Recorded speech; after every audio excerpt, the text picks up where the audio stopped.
这个家的院子呢是100公尺乘100公尺，这里没有邻居，这是最好，没有邻居，这比较安静了。这里大概有80几棵松树，所以我通常在这走一走，想一想，想想做什麼事情。丁肇中每日大部分時間都投入工作，散步嘅時候亦不忘思考問題。AMS 太空粒子探測器嘅構思就喺呢一個松樹林度忽然靈機一觸，當時係1994年。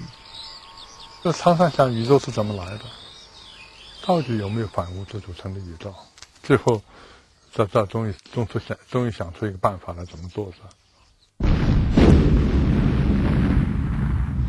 根據宇宙大爆炸嘅理論，大約150億年前，宇宙喺一次大爆炸當中產生，高熱之下創造咗物質。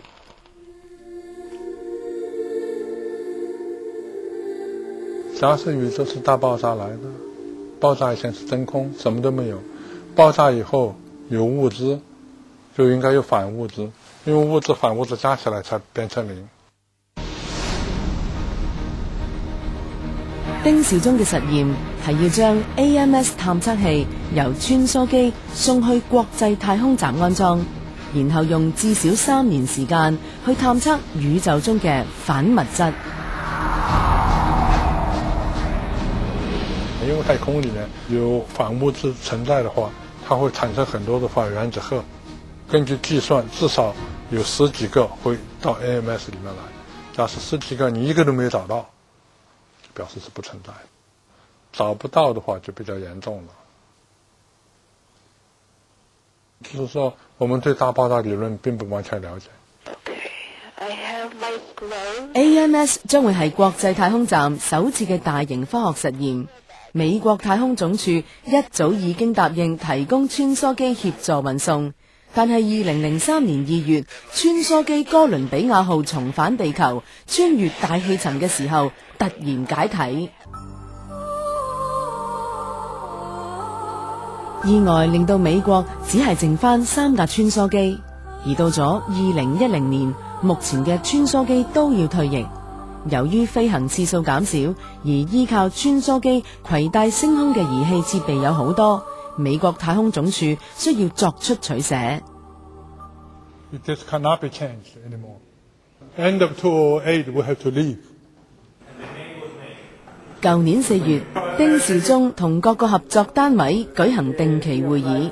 會上，佢重申美國太空總署要求 AMS 必須喺2008年年底送去甘迺迪太空中心等候升空安排。不過，部分組件仍然喺製造階段，時間上顯得緊迫。另外，不利嘅消息亦傳嚟話，用穿梭機載 AMS 升空嘅計劃大有可能會被擱置。Yes, we've looked at other options, launching AMS on an expendable launch vehicle, a rocket. We've looked across the world to see which of the available systems could work with AMS. We identified those. We took those forward to NASA headquarters. The biggest drawback is not technical. The biggest drawback is the funding that's currently not available to do that.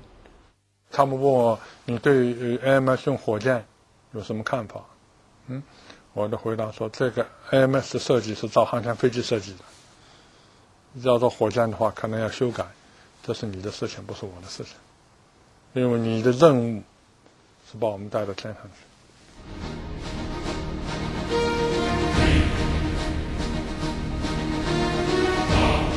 每一個儀器來了以後，先從這個門，第一道門進來，進來以後呢，把它洗乾淨，然後從第二道門推到這來組裝，組裝以後再測試。我認為是重要的事情，我不會停下來。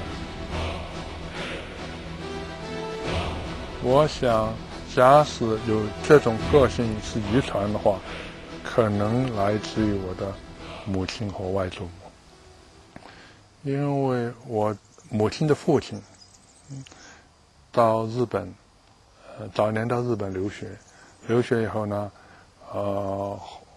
回来参加革命，参加革命大概被人出卖了，结果在山东的诸城，被砍头了。砍头以后呢，我母亲那时候只有3岁，我的外祖母呢，就因为没有人了，所以常常受人欺负。